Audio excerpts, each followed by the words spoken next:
Hi friends, இது வரைக்கும் சேனலை சப்ஸ்கிரைப் பண்ணாதவங்க சப்ஸ்கிரைப் பண்ணிக்கோங்க.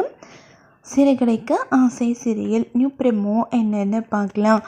மீனா வந்துட்டு ரொம்பவே ஃபீல் பண்ணிகிட்டு இருக்காங்க ரோகிணியை நினச்சி.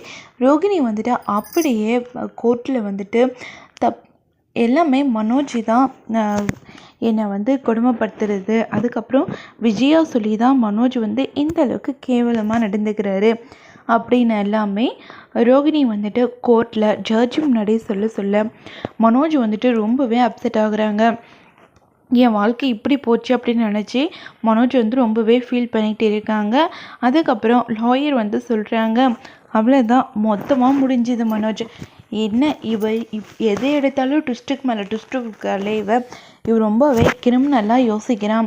இவகிட்டலாம் நம்மளால் ஜெயிக்கவே முடியாது மனோஜ், என்னை மன்னிச்சிடுங்க அப்படின்ட்டு அங்கேருந்து போகிறாங்க. ஜட்ஜு வந்து சொல்லிடுறாங்க, உங்களுக்கு என்ன தீர்ப்பு கொடுக்குறதுனே எனக்கு தெரியல, உங்கள் 2 பேரையும் நான் கவுன்சிலிங் அனுப்புகிறேன் அப்படின்னு சொல்லிட்டு கவுன்சிலிங்காக எழுதி கொடுத்துட்றாங்க. உடனேயே விஜயா வந்துட்டு ரொம்பவே டென்ஷன் ஆகுறாங்க. அதுக்கப்புறம் முத்துவும் மீனாவும் ரொம்பவே ஃபீல் பண்ணிகிட்டு இருக்காங்க. இந்த ரோகிணியை சும்மாவே விடக்கூடாதுன்னு நினச்சோம், கடைசியில் இவன் நம்மளை தோக்க விட்டுட்டாளே அப்படின்னு சொல்லிட்டு 2 பேருமே நினச்சி ரொம்பவே ஃபீல் பண்ணிக்கிட்டே இருக்காங்க.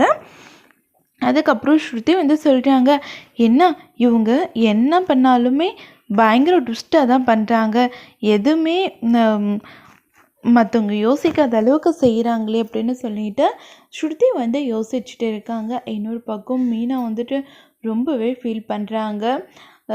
ஏதாச்சும் பண்ணி 2 பேருக்கும் டைவர்ஸ் வாங்கியே ஆகணும், அப்படி இல்லைன்னா கண்டிப்பாக குடும்பத்தில் இன்னும் மேலே பிரச்சனை வந்துக்கிட்டே தான் இருக்கும் அப்படின்னு சொல்லிட்டு ரொம்பவே வருத்தப்பட்டுக்கிட்டே இருக்காங்க. இதோட இந்த ப்ரோமோ முடியுது. வரப்போகிற எபிசோடில் என்ன மாதிரிலாம்